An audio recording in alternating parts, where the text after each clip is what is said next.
పొద్దున్నే లేచి వచ్చే సంక్రాంతికి ఏ సినిమాలు వస్తున్నాయి అని చూస్తే వాటిలో టాప్ లిస్ట్లో ఉండబోతున్న మూవీ ఏది అని గమనిస్తే 3 మూవీస్ అయితే లిస్ట్లో ఉన్నాయి.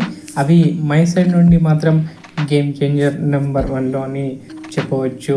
మూవీ పైన మంచి హైప్ అయితే ఉంది. మూవీ పైన ఎలాంటి హోప్స్ అండ్ ఎంత గట్టి స్టేట్మెంట్ ఉందో ఈ వీడియోలో చూద్దాం.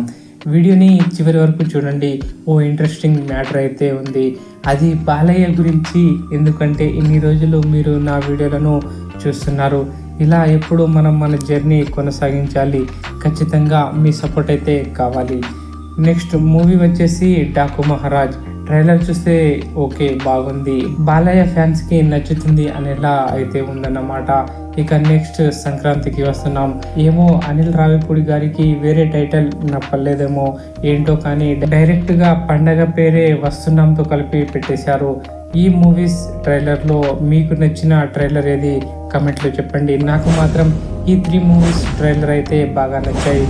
గేమ్ చేంజర్ విషయానికి వస్తే ఓ పొలిటికల్ బ్యాక్డ్రాప్ అని అందరికీ తెలుసు. పొలిటికల్గా హీరో ఎలా ప్రభుత్వాన్ని ఎదుర్కొన్నాడు.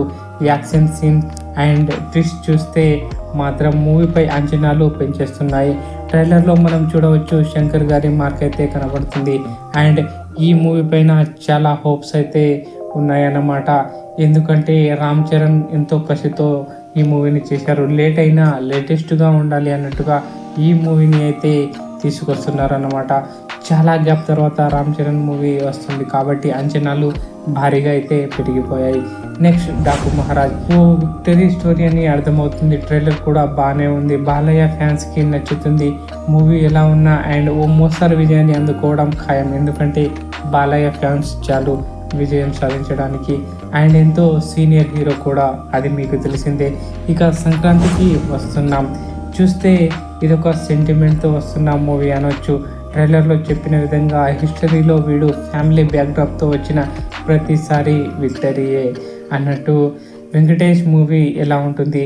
ఖచ్చితంగా విక్టరీయే అన్నట్టుగా ఉంటుంది. ఎందుకంటే ఓ ఫ్యామిలీ బ్యాక్డ్రాప్ని అండ్ ఫ్యామిలీ ఆడియన్స్ని కనెక్ట్ చేసిన హీరో వెంకటేష్.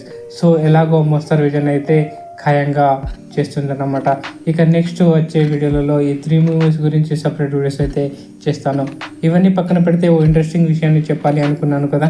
అది బాలకృష్ణ అసలు ఇలాంటి స్టెప్లను ఎలా ఒప్పుకున్నాడు అనిపిస్తుంది.